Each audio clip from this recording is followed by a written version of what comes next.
오늘 이런 말씀을 가지고 복음을 거부하는 인생이라는 제목으로 이렇게 은혜를 공부합니다. 세례 요한이 외쳤어요. 우리 예수님이 유대 백성들에게 은혜로운 공부의 말씀을 들려주셨습니다. 많은 기적과 표적을 보여주셨어요. 근데 유대 백성들이 예수님과 세례 요한의 말씀을 듣고 놀라운 이적과 표적을 보고도 뭐가 없습니까? 반응이 없습니다. 변화가 없어요.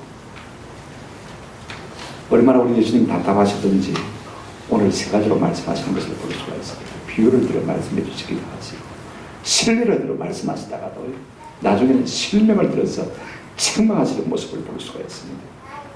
흔히 오늘 시대에 그렇게 해서 단절해지더라 그렇게 표현합니다. 뭐가 단절되느냐? 첫째는 언어의 단절. 똑같은 말을 하는데 불구하고 말이 통하지 않는 것이 부모와 자식 간에 말이 통하지가 않습니다. 남녀노소 간에 말이 통하지가 않습니다. 언어의 단절. 같은 말을 하는데 불구하고 말의 의미가 전혀 다르게 되는 것입니다. 두 번째는 가치관의 단절입니다. 이것이 내게는 옳은 일인데 저에게는 틀린 일. 좌파에게는 옳은 일인데 우파에게는 고통스러운 일이 되고 마는 것을 우리가 볼 수가 있습니다. 가치관 차이가 참 많습니다. 그런가 하면 도덕성의 단절입니다. 옳고 그름을 분별하는 일에도요 생각의 일치가 없어요.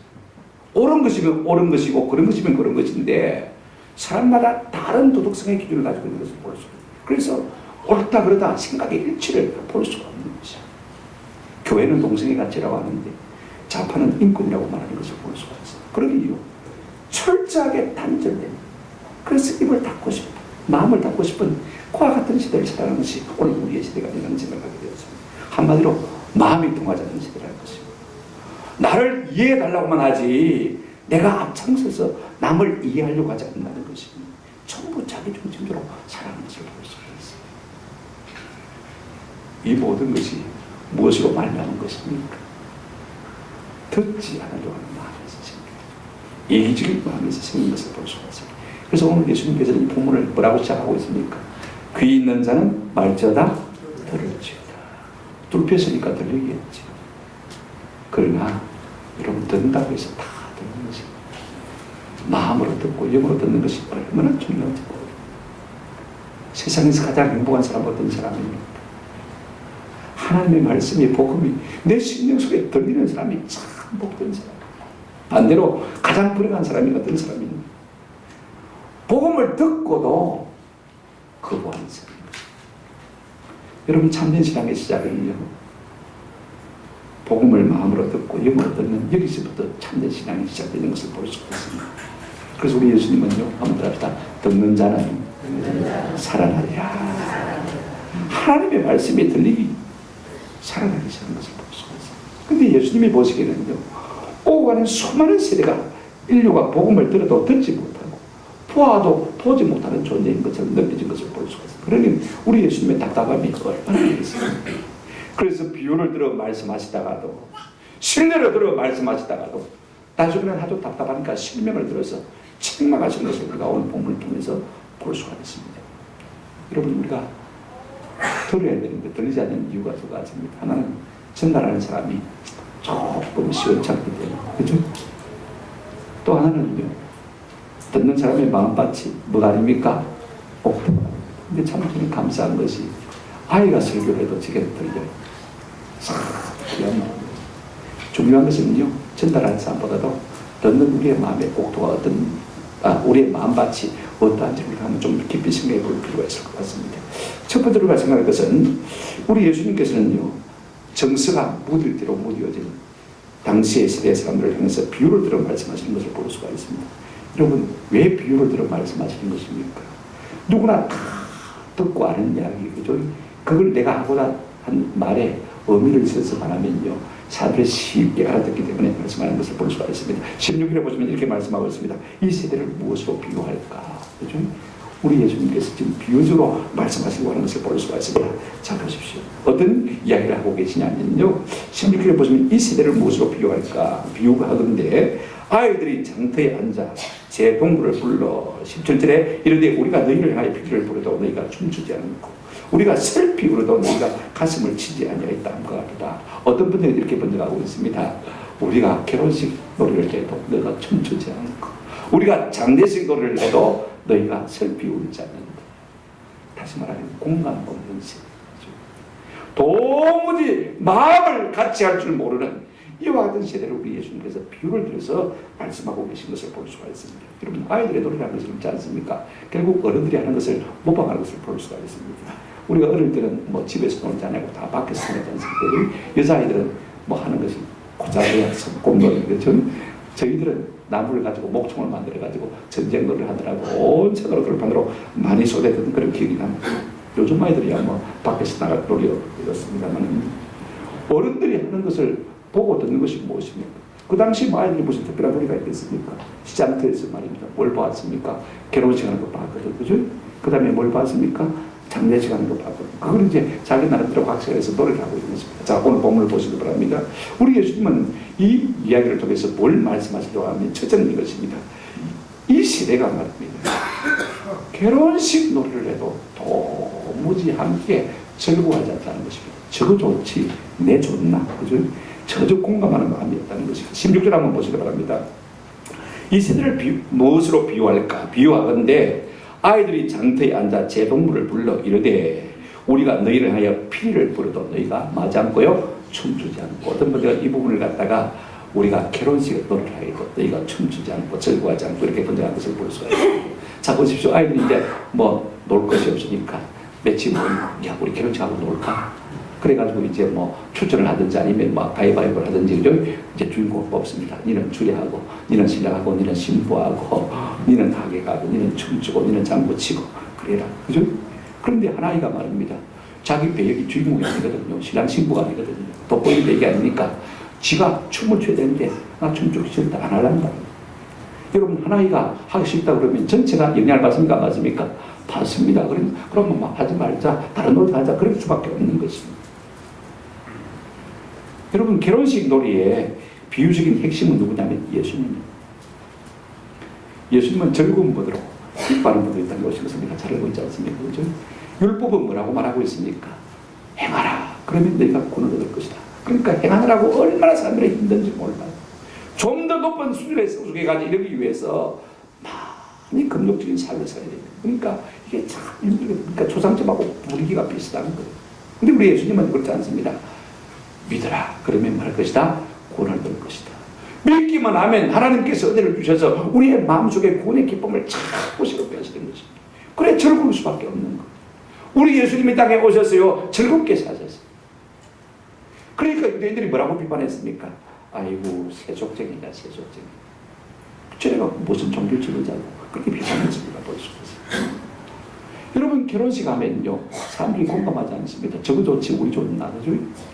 결혼식 축구하고 갖다 놓으면서도요 이 더운 날에 하필이면 이날 잡아가지고 바쁜데 위로하지 않습니까? 그죠? 저거 좋지 내 좋은 것이. 여러분 인생은 두 종류예요. 두 가지 주기가 항상 왔다 갔다. 뭐죠? 기쁠 때가 있고 말 때가 있으니까 슬플 때가 있는 것이 사실인 거죠. 저가 기쁠 때가 있고 저가 슬플 때가 있습니다. 근데 저가 슬플 때 내가 기쁠 때가 있습니다. 그죠? 이 주기가 다 사람마다 틀립니까 말입니다. 그래서 내가 기뻐가지고 내가 즐거워가지고 말입니다. 내가 좋은 일을 만나서 행복해서 사람들에게 막 이 기쁨을 좀 표출하고 싶어. 그러면 사람들은 뭐라고 그럽니까? 나는 좋아서 자랑하고 싶어 사는 게 아니라 내가 좋아서 내 삶의 기쁨이 이런 복이 주어진 것에 인하여서 너무 감사해서 참 막 드러내고 싶어서 간증하고 싶어서 막 이야기를 하면 사람들은 뭐라 합니까? 네 자랑 들고 마해라. 듣기 싫다. 그죠? 좋아할 사람 아무도 없어. 제 자랑 좀 할까요? 저도 이번 주 휴가입니다. 그죠? 월요일날 주일 준비를 좀 하고 설교 준비도 조금 초안을 잡아놓고 토요일에 무슨 일이 있을지 모르니까 말입니다. 그래 이제 화요일 가려고 딱 마음에 작전하고 서재서 준비하고 있는데 전화가 왔어. 우리 고모님, 우리 아버님이 해루기 이제 딱 하려면 하나 남았는데 고모님이 돌아가셨다는 거예요. 월요일날. 그러면 내가 내일까지. 그래서 우리 형제들한테 연락을 다 하고 이제 화요일날 고승의 장례식장에 갔습니다. 이틀 수요일까지 장례치르고 오고 이제는 휴가는 틀렸구나 생각하고 고승 갔으니까 막 고향 바닥 한번 돌아보자. 그래서 저 삼삼면 쪽으로 집사람하고 이제 드라이브를 합니다. 여기 있으면 방이 있으면 우리 돈에 형편에 맞는 방이 있으면 하룻밤 자고 갈 끼고 안 그러면 막 집으로 간다 생각했어요. 그래 돌아보니까 바닷가에 아주 좋은 펜션이 져져 있는 거예요. 펜션이 아니고 사실은 사람들이 살고 있는 저런 주택이었어요. 집 고객이라 하려고 갔더니 주인 집 돌으라고. 그 뜨거운 여름에 냉큼 현장에 대접을 하고 그래 주고받고 이야기하다 보니까 삼산교회 집사님 방은 없지만 우리 옷방 다락방 줄 테니까 쉬고 가라는 거예요. 사람들한테 8만 원 받는데 목사님께 어떻게 받을 수가 있겠습니까? 나중에 쭉 이야기를 하다 보니까 말입니다. 우리 산이동교회 이영장님하고 이분하고 사업 그랬죠. 아주 중요한 서로 고객이에요. 그래 장로님한테도 연락을 해가지고 이만큼 저만큼 하다 하니까 장로님이 내가 저기 밥값 낼 테니까 목사님한테 받으면 절대로 안 된대. 그래가지고 하룻밤 자려고 갔던 것이 이틀밤 됐습니다. 참 그래 호사를 돌렸어요. 좀 처음에는 고모님 장례식이나 좀 그렇긴 하다 싶은 생각이 들었는데 말입니다. 내가 교회 간 것보다 하나님이 더 잘 인도하시네. 그런 마음이 들었어요. 그래서 내가 교회 가려고 하지 않고 앞으로는 하나님이 교회 가는 걸 내가 좀 따라가야 되겠다. 뭐도요? 휴가도. 영적인 생활뿐 아니라 우리 일상적인 삶도 그죠? 그렇게 살아가면 내가 교회 가는 것보다 훨씬 더 많이 주시는구나. 제가 좋아서 간증하면 아이고 지 좋은 데 갔다 왔다고 자랑하네. 그죠? 이런 마음이 생길 수가 있습니까? 없습니까? 있습니다. 근데 여러분 남이 좋아서 자랑하거든요. 잘 됐네 하고 공감해 이런 것이 건강한 마음입니다. 남이 기뻐할 때, 즐거워할 때 함께 나도 기뻐하고 마고요, 즐거워하고 하는 것이 사실은 건강한 마음 아닙니까? 그런 사람들이 복음을 듣기도 참 쉽다는 것이죠. 예수님께서 지금 비유적으로 그 말씀을 하고 계신 것을 볼 수가 있습니다.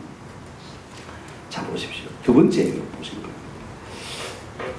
예수님께서 뭘 말씀하셨냐면 17절에 보시면 이때 우리가 설비으로도 너희가 가슴을 치지 아니하무가 같도다. 이 말은 장례식 노래를 해도 울기 싫다는 거예요. 이제 뽑지 않습니까? 니는 시체야. 우리는 상주할게. 니는 곡하는 사람이야. 그래 이제 상주들 울면요, 곡하는 사람이 옆에서 아이고 해줘야 되지 않습니까? 그러니까 나 하기 싫다 그러면 뭐합니까? 안 되는 거죠, 우리가. 여러분 세상 살다 보면요, 우리가 좋은 일만 있는 게 아닙니다. 그죠? 안 좋은 일도 만나는 거죠.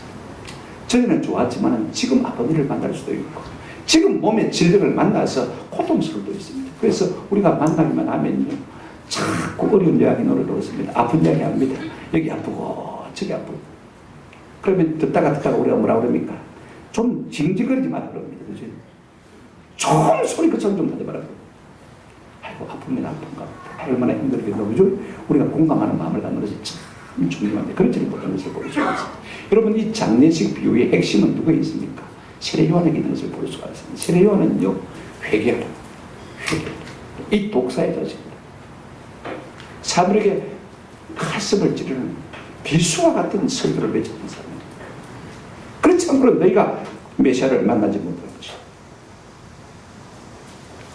우리가 때로는 살면서 말씀을 들을 때 좋은 말만 들을 수 있습니다.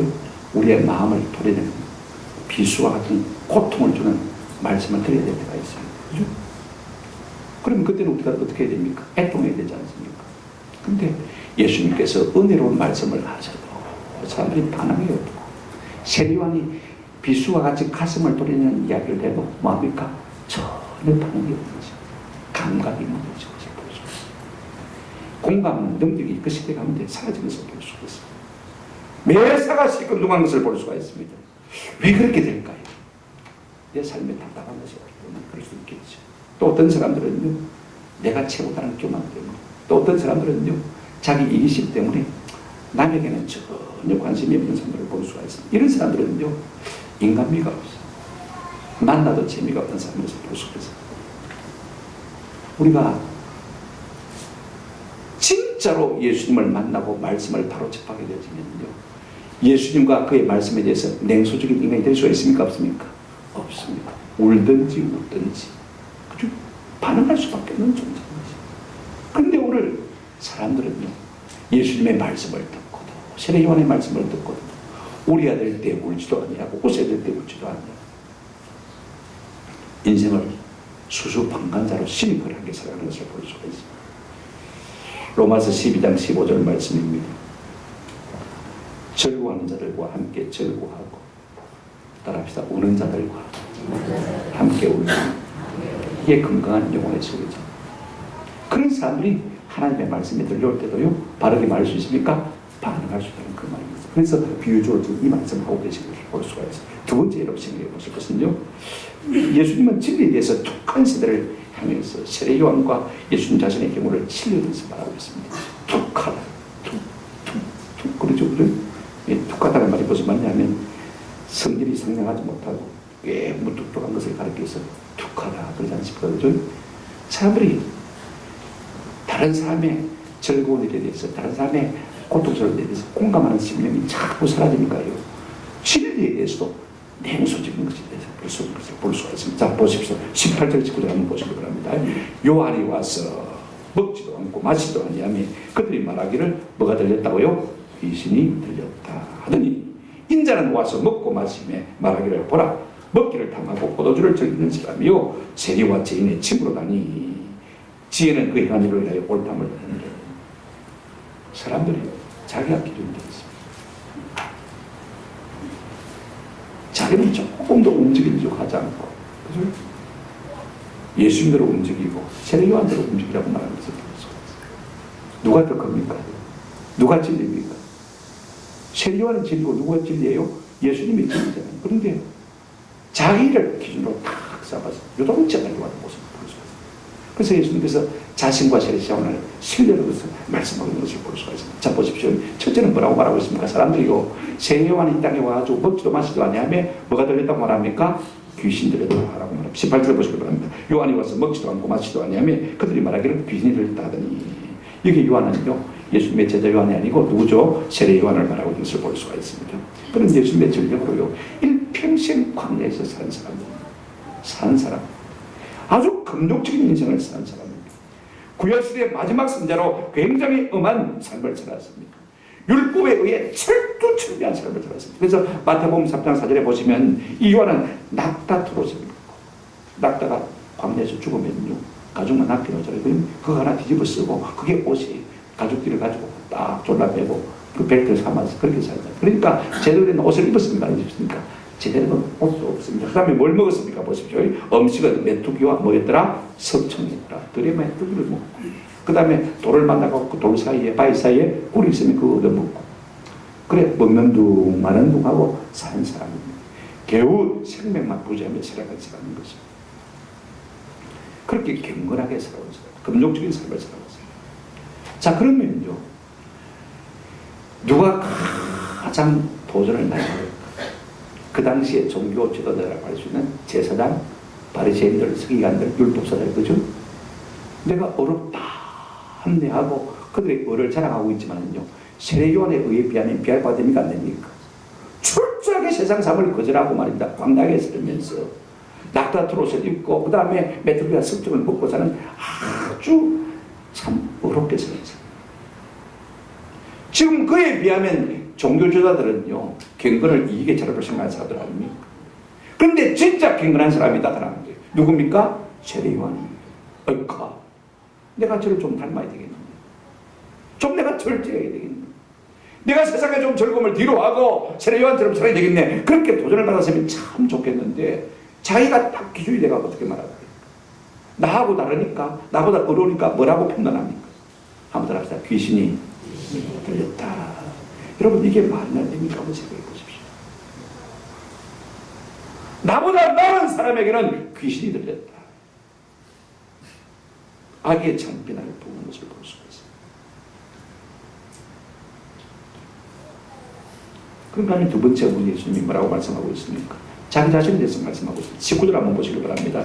인자는 와서 먹고 마시며 세례 요한은 금욕지 삶을 살았지만 예수님이 땅에 오셔서 아주 즐겁게 사셨습니다.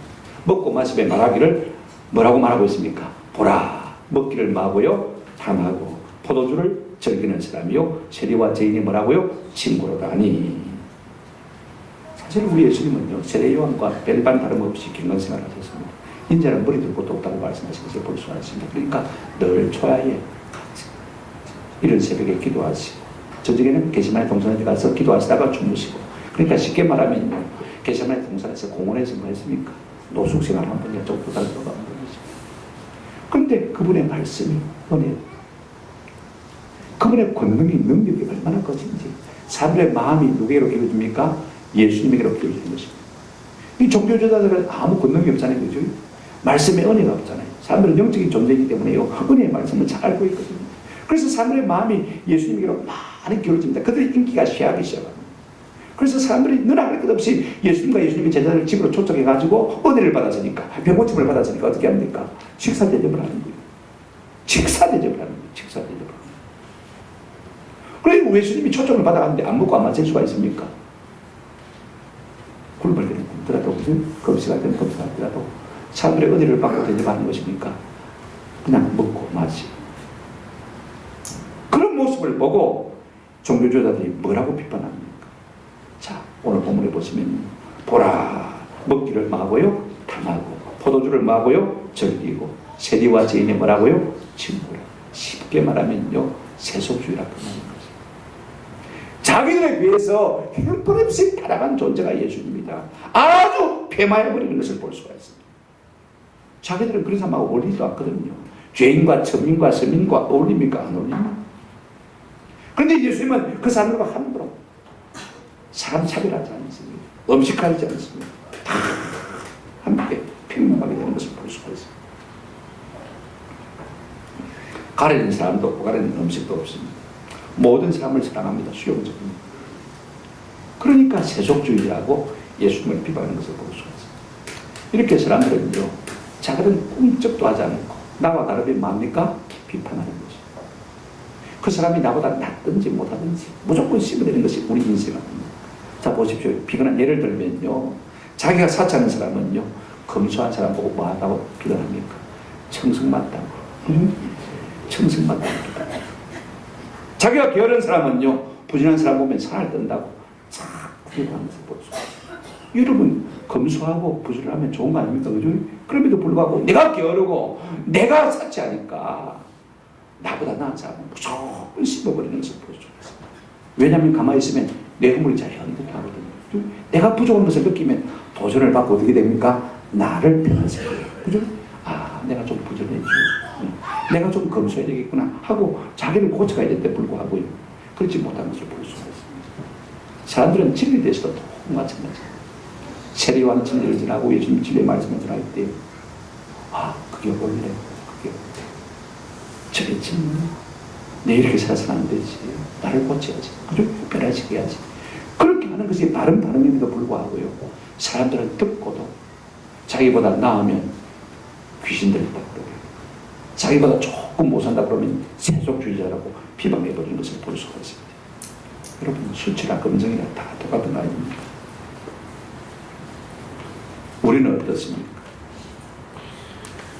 세례요한의 회개도 예수님의 은혜도 받아들이고 있습니다. 우리가 책망을 받을 때 애통하고 회개합니다. 우리가 은혜를 받을 때 감사하고 즐거워합니다.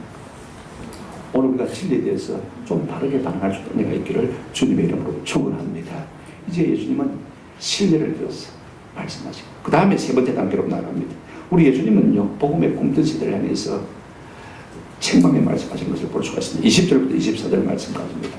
여태까지는 비유를 들어 말씀하시고 또 그 다음에 신뢰를 들어 말씀하시다가 이제는요, 실명을 거론하면서 사정없이 책망하고 저주를 바라는 것을 볼 수가 있습니다. 20절부터 한번 보시기 바랍니다. 예수께서 권능을 가장 많이 행하신 고을들이 마하지 아니함으로 회개하지 아니함으로 그때 마시되 책망하시되 화 있을 진적 고라시나 화 있을 진적 베세다야 너희에게 행한 모든 권능을 두려워하시던 새가 있더라면 그들이 벌써 베옷을 입고 제 앉아하였으리라 회개하였으리라.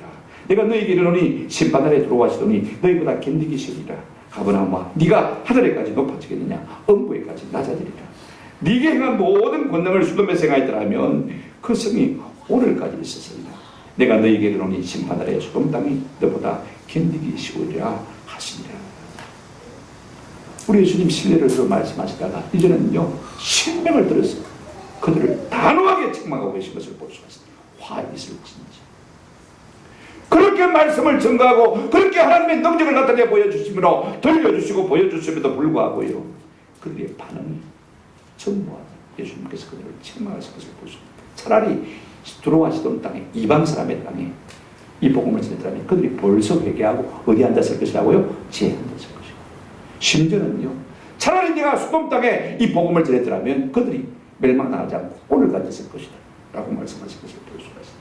여러분, 실명을 들어 말씀하셨으니까 우리가 한번 세 가지 실명을 한번 살펴보십시오. 첫째가 어디를 향해서 책망하셨습니까? 고라신을 향해서. 보십시오. 21절에 화에서 진정 뭐야? 고라시나.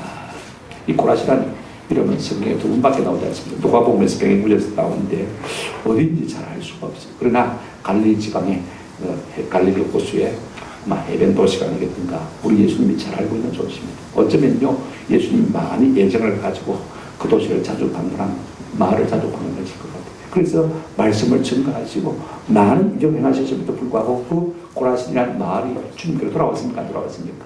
안 돌아왔습니다. 그러고 말미암아 우리 주님께서 책망하는 것을 볼 수가 있습니다.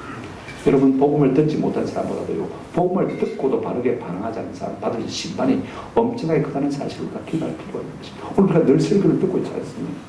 좀 바르게 한 가지라도 우리가 하나님 앞에서 반응할 수 있는 은혜가 있기를 주의 이름으로 축원합니다. 그렇지 못하면 우리가 책망받을 수밖에 없습니다. 두 번째, 베세다를 향해서 책망하신 것을 볼 수가 있습니다. 21절에 보시는 하반절에 화 있을 진저 어디야? 베세다야. 너희에게 행한 모든 권능을 두려워하시던 새가 있더라면 그들이 벌써 베옷을 입고 제 앉아 회개하였습니다. 베세다라 말은 히브리 말로 어부의 집이라는 뜻입니다. 갈릴리 아마 호수에 인접한 마을일 것 같아요. 성경에 베세다 7번 나오는데 베드로와 안드레의 고향이기도 하고 빌립의 고향이기도 하고, 예수님은요 베세다에서 500여의 기적을 해가신 것을 볼 수가 있습니다. 모리 5개와 물고기 2마리를 가지고 남자만 5,000명을 먹이신 것입니다. 여자와 아이까지 2만 명, 그죠? 그리고 12강들의 남편은 놀라운 이적을 가졌습니다. 그래서 그들이 예수님을 뭐 삼으려고 했습니까? 왕 삼으려고 했던 곳이 바로 이 베세다인 것입니다. 문제는 그들이 예수님이 행하신 이 엄청난 기적을 경험하고도 그들의 마음이 준비가 돌아왔습니까? 안 돌아왔습니까? 저분이야말로 하나님의 아들이시고 내가 저분을 믿고 따라야 되겠구나, 그 마음이 통하지 않는 것을 볼 수가 있어요. 그래서 예수님께서 그들을 책망하고 계신 것을 볼 수가 있어요. 세 번째가 가버나움입니다. 23절을 보시면 가버나움아 내가 하늘에까지 높아지겠느냐, 음부에까지 말이라 낮아지리라. 내가 행한 모든 권능을 이미 멸망당하고 없는 소돔에서 행하였더라면 그 성이 오늘까지 있었으리라. 내가 너희에게 이르노니 심판날에 소돔 땅이 너보다 견디기 쉬우리라. 여러분, 가버나움이란 말은 카페르 말이란 말이고 나홈의 카페르 말이란 말이죠. 그러니까 나홈의 말. 여러분, 구약성의 선지자 중에 누구가 나옵니까? 나홈이 나오지 않습니까? 그죠? 이 나홈의 아마 고향이 바로 이 가버나움인 것 같아요. 근데 예수님께서요, 자, 베들레헴에서 태어나셨습니다. 그죠? 남쪽 유다죠. 그죠? 근데 애굽에서 돌아오시면서 어디로 이사하셨습니까? 나사렛이라는 저 북쪽 갈릴리 동네로 이사하셨습니다. 그런데 아마 청소년기를 나사렛에서 보내신 것 같은데, 우리 예수님이 성령이 되시면서 집을, 이사를 어디로 하셨냐면 가버나움으로 하셨습니다. 그걸 어디서 볼 수 있냐면요, 마태복음 4장 13절 보시면 예수님께서 가버나움으로 이사하신 것을 느낄 수가 있습니다. 여러분, 제3의 고향입니다. 그죠? 제1의 고향이 어디라고요? 베들레헴. 2의 고향이요? 나사렛. 제3의 고향이 어디요? 가버나움. 그러니까요, 자기가 사는 곳이니까 그곳을 얼마나 사랑했겠습니까? 저는 제 고성인 고향입니다. 딱 20년 살았어요. 고향 사랑 말로 못합니다. 옥수수 모자리 쳐보고 나도 고성 사람인데 니만 고성 사람이가 이 고성 너무 사랑한다 그랬더만 자기 고향이니까 자기가 사는 곳이니까 말 수밖에 없어요. 사랑할 수밖에 없잖아요. 그곳에서 많은 이적을 일었습니다. 백부장의 종의 중풍병을 고쳐주셨습니다. 그리고 회당세를 내야 되는데 돈이 없어요. 그래서 베드로에게 야야 가서 낚시해라. 그러면 물고기 하나 잡힐 텐데 그 입을 열면 한 세겔 돈 나올 테니까 그거 가지고 반씩반씩해서 우리 둘이 회당세를 내라. 그런 이적을 베푸신 곳이 가버나움입니다. 거기서 중풍병자를 고치셨고요, 회당에서 귀신 들린 자를 고치셨고 왕의 신하의 아들을 고쳐주신 것을 우리가 볼 수가 있어요. 우리 예수님은 가버나움 아파트에서 무리로 걸어갔어요. 소문이 가버나움 낫겠습니까? 안 낫겠습니까? 다 낫겠죠. 그럼에도 불구하고 이 가버나움 사람들이 예수님의 가신 놀라운 이적을 보고 믿었습니까? 안 믿었습니까? 안 믿었죠. 안 믿었으니까 책망을 받는 거예요. 이런 사람이 보고 듣는 것이 중요한 것이에요. 보고 듣고 많은 것이 중요합니까? 비하랍니까?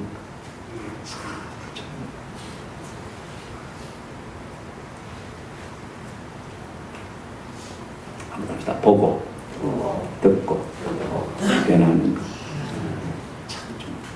그래서 어떤 사람은요, S, F, C 이걸 삶의 가장 중요한 원리로 접하는 것을 볼 수 있습니다. S, C 보고, 그 다음에 F, P 느끼고, 그 다음에 세 번째 뭐요? 체인지, C. 우리 교단에 SFC가 있는데 그 SFC 말고 사람들은요, 그 다음에 뭐하고요? 느끼고, 그 다음에 많은 거 변하는 것이 참 중요한 문제였습니다. 보고 느끼고, 그죠? 변하니까. 이것이요, 우리의 사역보다 중요합니다. 근데 예수님께서는 지금 당시의 사람들, 보고도 듣고도 깨달지 못하고 예수님을 영접하지 않는 것을 위해서 책망하신 것을 우리가 볼 수가 있습니다. 오늘도 마찬가지입니다. 날마다 성경을 보고 듣고 읽고 있지 않습니까? 저희 설교를 듣고 있지 않습니까? 귀를 즐겁게 하기 위해서 여러분 듣는다면 이제는 우리가 좀 멈춰요.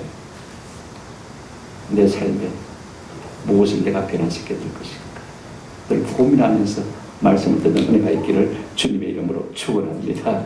그러자 하나님 우리 주님께서 교회 초대를 옮기실도 모르는 말씀을 드렸습니다. 예수님은 비유에서 시작해서 이제 신뢰를 들어서 말씀하시다가 이제는 실명을 거론해서 책망하시는 것을 볼 수가 있습니다. 점점 세게 음악적인 용어로 말하면 포르테, 그죠? 왜? 깨달지를 못합니까? 비유로 말씀해도 깨달지를 못하고 신뢰를 들어서 말씀해도 깨달지를 못하니까 이제는 실명을 거론해서 매를 하는데 사정없이 되는 것을 볼 수가 있습니다. 여러분 중요한 것은요, 건강한 사람은 희로애락의 정서를 느끼고 사는 사람입니다. 진짜 건강한 사람은요, 한번 더 합시다. 잘 웃고 잘 우는 사람입니다. 남이 좋은 이야기할 때 맞장구 쳐주는 사람, 남이 아파할 때 많은 사람, 아이고 고생합니다, 힘들겠는데, 그죠? 그 사람이 정서적으로 진짜 건강한 사람. 그런 사람이 진리의 복음을 들을 때 말 수 있습니까? 바르게 반응할 수 있는 거예요. 회개를 외칠 때 가슴을 치고 울고요. 하나님의 은혜로 말씀이 증거될 때 그 은혜로 말미암아 기뻐하고 즐거울 수 있는 사람이 되어지는 거예요.